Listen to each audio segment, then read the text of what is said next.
Magandang araw sa lahat. Ako po si Jay Vasquez at ito ang proseso sa pagluto ng manok. Step number 1. Patagay natin na ingredients. Lagyan natin ng asin para mas marami.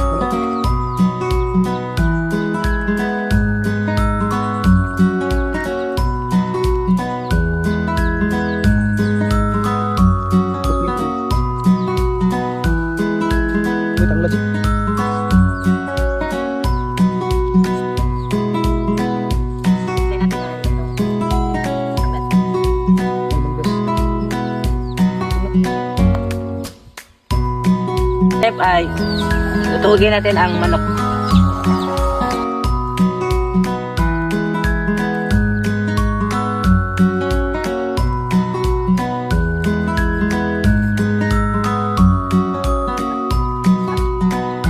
At ang huling step ay isasain na natin ang manok.